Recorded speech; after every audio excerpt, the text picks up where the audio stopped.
ಪ್ರೀತಿಯ ಆತ್ಮೀಯ ಬಂಧುಗಳೇ, ಹೇಗಿದ್ದೀರಾ? ಮನುಷ್ಯ ಸಮಯ ಕಳೆಯೋಕ್ಕೆ ನಾನಾ ವಿದ್ಯೆಯನ್ನು ಕಲ್ತ್ಕೋಬೇಕಾಗತ್ತೆ, ಅಥವಾ ನಮ್ಮನ್ನು ನಾವು ತೊಡಗಿಸಿಕೊಳ್ಳಕ್ಕೆ ಏನಾದರೂ ಒಂದು ಮಾಡ್ತಾ ಇರಬೇಕಾಗತ್ತೆ. ಯಾವ ಕೆಲಸವನ್ನು ಯಾವ ರೀತಿ ಮಾಡೋದು, ಅಥವಾ ಸಮಯವನ್ನು ಕಳೆಯೋಕ್ಕೆ ನಾವು ಯಾವ ರೀತಿಯ ಮಾರ್ಗವನ್ನು ಹುಡ್ಕೋಬೇಕು, ಅದು ಒಬ್ಬೊಬ್ಬರಿಂದ ಒಬ್ಬೊಬ್ಬರಿಗೆ ವ್ಯತ್ಯಾಸ ಆಗ್ತಾ ಹೋಗುತ್ತೆ. ಅವರವರಿಗೆ ಬಿಟ್ಟಿರುವಂಥ ವಿಷಯ ಅದು. ಆದರೆ ನನ್ನ ಮಗನನ್ನು ಮನೆಯಲ್ಲಿ ಇಟ್ಕೊಂಡಾಗ ಸಮಯ ಕಳೆಯೋಕ್ಕೆ ನಾವು ಯಾವ್ಯಾವ ಮಾರ್ಗವನ್ನು ಅನುಸರಿಸಬೇಕಾಗತ್ತೆ, ಅಥವಾ ಏನೇನು ಅವನ ಕೈಯಲ್ಲಿ ಮಾಡಿಸ್ಕೊಂಡು ಅವನ್ನ ಎಂಗೇಜ್ ಆಗಿಡಬೇಕಾಗತ್ತೆ, ಅದಕ್ಕೆ ಅವನ ಸಮಯ ಕಳೆಯೋಕ್ಕೆ ಒಂದೊಂದು ರೀತಿಯ ಒಂದೊಂದು ಕೆಲಸವನ್ನು ಅವನ ಕೈಯಲ್ಲಿ ಮಾಡಿಸ್ತಾ ಇರಬೇಕಾಗತ್ತೆ. ಕುಂದನ್ ರಂಗೋಲಿಗಳನ್ನು ಮಾಡ್ತಾನೆ, ಅದ್ರ ಜೊತೆ ಈ ಥರ ಬೀಡ್ಸ್ಗಳಿಂದ, ಮಣಿಗಳಿಂದ ಸಿಂಪಲ್ ಆದ ಹಾರಗಳನ್ನು ಪೋಣಿಸ್ತಾನೆ. ಅವನು ಮೊದಲು ಹೋಗ್ತಿದ್ದ ಒಂದು ವೊಕೇಶನಲ್ ಟ್ರೈನಿಂಗಲ್ಲಿ ಈ ಥರದ್ದೆಲ್ಲ ಹಾರಗಳನ್ನು ಮಾಡಿಸ್ತಾ ಇದ್ರು ಅವನ ಕೈಯಲ್ಲಿ. ಹಾಗಾಗಿ ಈಗ ಮನೆಯಲ್ಲೂ ಸ್ವಲ್ಪ ನಾವು ಈ ತರಹ ಮಣಿಗಳನ್ನು ಸಿಗತ್ತೆ ಮಾರ್ಕೆಟ್ಗಳಲ್ಲಿ, ತಂದಿಟ್ಕೊಂಡು ಅವನ ಹತ್ರ ಸಿಂಪಲ್ ಆದ ಸರಗಳನ್ನು ಪೋಣಿಸೋದು. ಅದರಿಂದ ಏನು ಉಪಯೋಗನೇ ಆಗತ್ತೆ ಅಂತಲ್ಲ, ಸಮಯ ಕಳೆಯೋಕ್ಕೆ ಒಂದು ದಾರಿ. ಹಾಗೆ ಈಗೆಲ್ಲ ಇದು ಟ್ರೆಂಡ್, ತುಂಬಾ ಜನ ಇಷ್ಟಪಟ್ಟು ಹಾಕೋತಾರೆ. ಮ್ಯಾಚಿಂಗ್ ಸೀರೆ ಬಣ್ಣದ ಸರ ಹಾಕೊಳ್ಳೋದಿರ್ಬೋದು, ಅಥವಾ ಡ್ರೆಸ್ ಬಣ್ಣದ ಸರ ಹಾಕೊಳ್ಳೋದಿರ್ಬೋದು, ಅದೆಲ್ಲ ಒಂದು ಟ್ರೆಂಡಲ್ಲಿ ಇರುತ್ತೆ. ಹಾಗಿರುವಾಗ ಆ ಥರದ್ದು ಇಷ್ಟಪಟ್ಟವರಿಗೆ ನಾವು ಗಿಫ್ಟ್ ಆಗಿ ಕೊಡ್ಬೋದು, ಅದನ್ನು ಉಡುಗೊರೆಯಾಗಿ ನೀಡ್ಬೋದು. ಎಲ್ಲ ಮಾಡಿಕೊಂಡು ಕೊಟ್ಟರೆ ಅವರು ಖುಷಿ ಪಡ್ತಾರೆ. ಈಗ ಯಾರು ಉಪಯೋಗಿಸ್ತಾರೆ ಈ ಥರದ ಒಂದು ಹಾರಗಳನ್ನು ಅಥವಾ ಚೈನ್ಗಳನ್ನು, ಅವರಿಗೆ ಖುಷಿ ಆಗುತ್ತೆ. ಆ ಥರ ಅವನು ಸುಮಾರು ವಿಧವಾದ ಚೈನ್ಗಳನ್ನು ಮಾಡ್ತಾನೆ, ಮಾಡಿರೋದು ಸುಮಾರಿದೆ. ಹಾಗೆ ಈಗ ಸದ್ಯಕ್ಕೆ ಅವನು ಮಾಡಿರೋದು ಇಷ್ಟು ಹಾರಗಳು ಇವತ್ತು ಮಾಡಿದ್ ಪೋಣಿಸಿದಾನೆ, ಅದನ್ನ ಇಲ್ಲಿ ಇಟ್ಟಿದ್ದೀನಿ, ಈಗ ಒಂದು ಪೋಣಿಸ್ತಾ ಇದ್ದಾನೆ. ಆ ಥರ ಒಂದು ವಿಶೇಷ ಚೇತನ ಹುಡುಗ ಮಕ್ಕಳನ್ನ ಅವರ ಒಂದು ಸಮಯ ಕಳೆಯೋದಕ್ಕಾಗ್ಲಿ ಅಥವಾ ಅವರ ಜ್ಞಾನ ವರ್ಧನೆಗಾಗ್ಲಿ ನಾವು ಒಂದು ಕಡೆ ಕಳಿಸ್ತಾ ಇರ್ತೀವಿ. ಅದು ಯಾವಾಗ ಕಳಿಸಿ ಮನೆಯಲ್ಲಿ ಇಟ್ಕೋತೀವಿ, ಆ ಟೈಮಲ್ಲಿ ಅವರನ್ನ ಎಂಗೇಜ್ ಆಗಿಡೋದು ಅಷ್ಟೇ ಮುಖ್ಯ.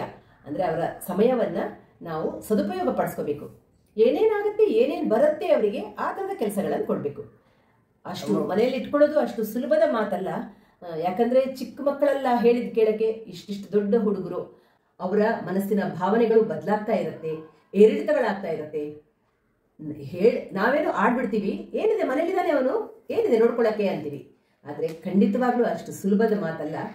ಅವರ ಒಂದೊಂದು ನಿಮಿಷ ಕಳೆಯೋಕ್ಕೂ ಅವರು ಕಷ್ಟಪಡ್ತಿರ್ತಾರೆ. ಆ ಸಮಯವನ್ನ ಅವರನ್ನ ಎಂಗೇಜ್ ಆಗಿಡಕ್ಕೆ, ತೊಡಗಿಸ್ಕೊಳ್ಳಕ್ಕೆ ನಾವು ಕಷ್ಟಪಡ್ತಿರ್ಬೇಕಾಗತ್ತೆ. ಈಗ ನಾವು ಜೊತೆಲಿ ಇಲ್ಲ ಅಂದಾಗ ಅವರು ಕೆಲಸ ಮಾಡಲ್ಲ.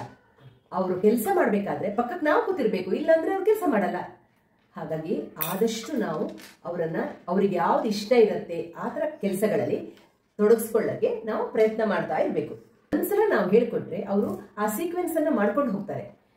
ಆದ್ರೆ ಫಸ್ಟ್ ಯಾವ್ದು ಹಾಕ್ಬೇಕು, ಏನ್ ಮಾಡ್ಬೇಕು ಅಂತ ಒಂದ್ಸಲ ಎಕ್ಸ್ಪ್ಲೈನ್ ಮಾಡಿಬಿಟ್ರೆ ಅವರು ಮಾಡ್ಕೊಂಡು ಹೋಗ್ತಾರೆ. ನೋಡಿ, ಇದೀಗ ಅವನು 5-10 ನಿಮಿಷದ ಹಿಂದೆ ಮಾಡಿರೋ ಚೈನ್ ಇದು. ಒಂದ್ಸಲ ನಾವು ಹೇಳಿ ಇದು ಒಂದೇ ಕಲರ್ ಅಲ್ಲಿ ಬಣ್ಣದಲ್ಲಿ ಮಾಡಿದಾನೆ, ಸಮಯನೂ ಕಳೆಯುತ್ತೆ ಅವ್ರಿಗೆ. ಅದರಿಂದ ಉಪಯೋಗ ಆಗತ್ತೋ ಇಲ್ವೋ ಅನ್ನೋದಕ್ಕಿಂತನೂ ಸಮಯವನ್ನ ಸದುಪಯೋಗ ಪಡಿಸ್ಕೋಬೇಕು, ಅದು ತುಂಬಾ ಇಂಪಾರ್ಟೆಂಟ್. ಅವರನ್ನ ಅವ್ರ ಪಾಡಿಗೆ ಬಿಟ್ಬಿಟ್ಟಾಗ ಅವರಲ್ಲೇ ಅನೇಕ ಬೆಳವಣಿಗೆಯ ತೊಂದರೆಗಳಿರುತ್ತೆ, ಅಥವಾ ಮಾನಸಿಕ ಭಾವನೆಗಳು ಅಥವಾ ಮಾನಸಿಕ ಏರಿಳಿತಗಳಿರುತ್ತೆ. ಇದೆಲ್ಲ ಇನ್ನೂ ಜಾಸ್ತಿ ಆಗ್ತಾ ಹೋಗುತ್ತೆ. ಹಾಗಾಗಿ ನಾವು ಎಷ್ಟರ ಮಟ್ಟಿಗೆ ಅವರನ್ನು ಎಂಗೇಜ್ ಆಗಿಟ್ಟು, ಯಾವುದೇ ಕೆಲಸ ಇರ್ಬೋದು, ನೀವು ಇದೇ ಮಾಡಿ ಅದೇ ಮಾಡಿ ಅಂತ ಹೇಳಕ್ಕಾಗಲ್ಲ.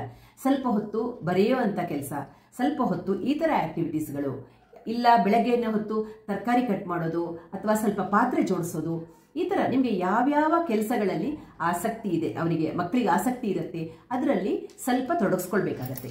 ಕೆಲವು ಸಲ ಅವರಿಗೆ ಅದರಲ್ಲಿ ಆಸಕ್ತಿ ಇರಲ್ಲ, ಆದ್ರೂ ನಾವು ಬಲವಂತವಾಗಿ ನಾವು ಅವರನ್ನ ಎಳ್ಕೋಬೇಕಾಗತ್ತೆ. ಇಲ್ಲ ಅಂದ್ರೆ ಅವ್ರ ಪ್ರಪಂಚಕ್ಕೆ ಹೋಗ್ಬಿಡ್ತಾರೆ.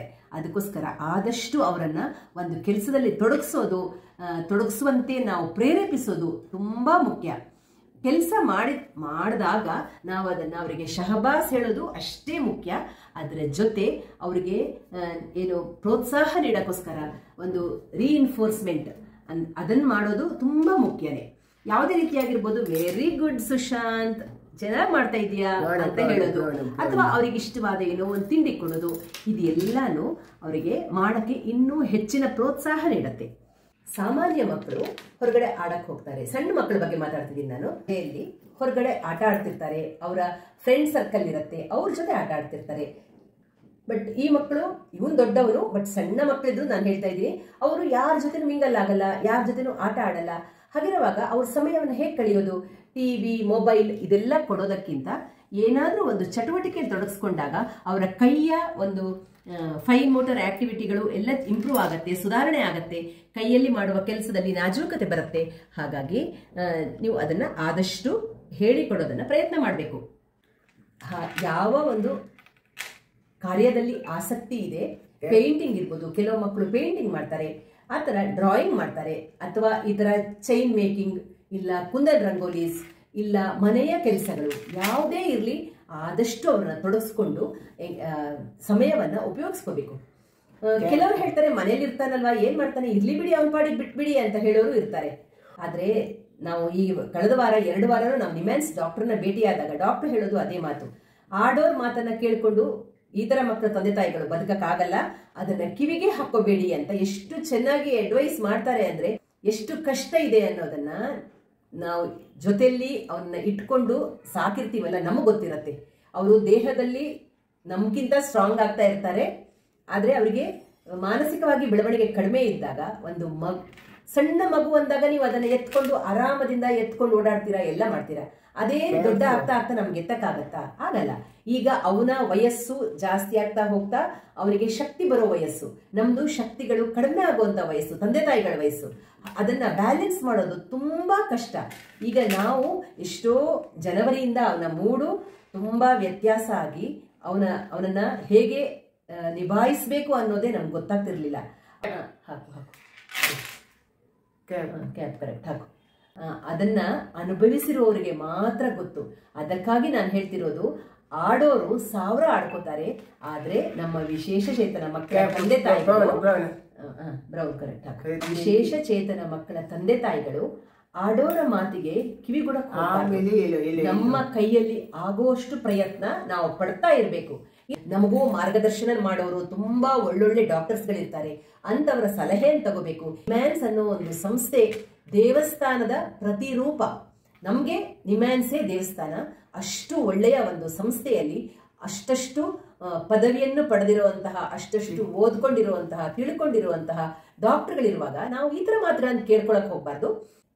ಮಕ್ಕಳ ಇಷ್ಟ, ತಂದೆ ತಾಯಿಗಳ ಇಷ್ಟ ಏನು, ಅಥವಾ ತಂದೆ ತಾಯಿಗಳ ಕಷ್ಟ ಏನು ಅನ್ನೋದನ್ನ ಅರ್ಥಕೊಂಡು ನಿಮ್ಗೆ ಸಹಕಾರ ಮಾಡೋರಿದ್ರೆ ಅಂಥವ್ರ ಜೊತೆ ನಿಮ್ಮ ಸ್ನೇಹವನ್ನ, ಸಂಬಂಧವನ್ನ ಮುಂದುವರಿಸಿ. ಹಾಗಿರುವಾಗ ನಿಮ್ಮ ಒಂದು ಸಲಹೆಗಾರರಿಂದ ಸಲಹೆಯನ್ನ ಪಡ್ಕೊಂಡು ನಾವು ನಮ್ಮದೇ ದಾರಿಯಲ್ಲಿ ನಡೆಯಬೇಕು. ಮಕ್ಕಳು ಮಾಡುವಂತಹ ಯಾವುದೇ ಕೆಲಸ ಇರ್ಬೋದು, ಸಣ್ಣ ಕೆಲಸ ಇರ್ಬೋದು, ದೊಡ್ಡ ಕೆಲಸ ಇರ್ಬೋದು, ಅದನ್ನ ಪ್ರೋತ್ಸಾಹಿಸಿ ಉತ್ತೇಜನ ನೀಡಿದಾಗ ಅವರು ಒಂದು ಒಳ್ಳೆಯ ರೀತಿಯಲ್ಲಿ ಕೆಲಸ ಮಾಡಕ್ಕೆ ಅವರಿಗೊಂದು ಪ್ರೇರಣೆ ಸಿಗತ್ತೆ. ನಮ್ಮ ಪ್ರೋತ್ಸಾಹ ಸದಾ ಅವ್ರ ಜೊತೆ ಇರಲೇಬೇಕು, ಇಲ್ಲ ಅಂದ್ರೆ ಅವ್ರು ಕೆಲಸ ಮಾಡಕ್ ಸಾಧ್ಯನಾ? ಆಗಲ್ಲ. ನಮ್ಮ ಪ್ರೋತ್ಸಾಹದ ಜೊತೆಯಲ್ಲಿ ಅವರು ಸಹಕಾರ ನೀಡಿದಾಗ ಕೆಲಸ ಚೆನ್ನಾಗಿ ನೋಡಿ. ಅವನಿಗೂ ಅಷ್ಟೇ ಒಂದ್ ಸ್ವಲ್ಪ ಹೇಳ್ಕೊಟ್ರೆ ಈಗ ಅವನೆಷ್ಟು ನೀಟಾಗಿ ಅದನ್ನ ತಿಳ್ಕೊಂಡು ಅದೇ ಪ್ರಕಾರ ಹೋಗ್ತಿದ್ದಾನೆ. ಯೆಲ್ಲೋ ಕ್ಯಾಪ್, ಬ್ರೌನ್ ಕ್ಯಾಪ್ ಅಂತ ಅವನೇ ಒಂದು ಲೆಕ್ಕ ಮಾಡ್ಕೊಂಡು ಹೋಗ್ತಾ ಇದ್ದಾನೆ. ಎಷ್ಟು ನೀಟಾಗಿ ಪೋಡ್ಸ್ಕೊಂಡು ಹೋಗ್ತಿದ್ದಾನೆ. ನಾವು ಅದಕ್ಕೆ ಪ್ರೋತ್ಸಾಹ ಮಾಡಬೇಕು. ಕ್ಯಾಪ್ ಆಯ್ತು.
Finished?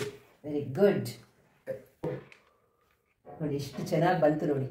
ಆ ಸೀಕ್ವೆನ್ಸ್ ಯಾವ ಕ್ರಮದಲ್ಲಿ ನಾವು ಜೋಡಿಸ್ಬೇಕು ಅಂತ ಅವರಿಗೆ ಹೇಳಿಕೊಟ್ರೆ ಅವ್ರು ಅದೇ ಕ್ರಮದಲ್ಲಿ ಮಾಡ್ಕೊಂಡು ಹೋಗ್ತಾರೆ. ನೋಡಿ ಎಲ್ಲೂ ಒಂದು ಮಿಸ್ಟೇಕು ಮಾಡಿಲ್ಲ, ಎಷ್ಟು ನೀಟಾಗಿ ಪೋಣಿಸ್ಕೊಂಡು ಹೋಗಿದ್ದಾನೆ ನೋಡಿ, ಎಷ್ಟು ಚೆನ್ನಾಗಿ ಬಂತು ಅಂತ. ಅದರ ಎಂಡನ್ನು ನಾನು ಹಾಕ್ತೀನಿ, ಅವನಿಗೆ ಗಂಟು ಹಾಕೋಕ್ಕೆಲ್ಲ ಬರಲ್ಲ. ಈ ರೀತಿ ಗುಡ್ ಬಾಯ್ ಸುಶಾಂತ್. ಎಷ್ಟು ಚೆನ್ನಾಗಿ ಮಾಡಿದ್ದಾನೆ ಚೈನನ್ನು. ಯಾರಿಗಿದು ಚೈನು? ಅಮ್ಮನಿಗೆ ಈ ಚೈನು. ಅಮ್ಮ ಸೀರೆ ಉಟ್ಕೊಂಡಾಗ ಹಾಕೊಳ್ಳ. Very good, thank you very much Sushant.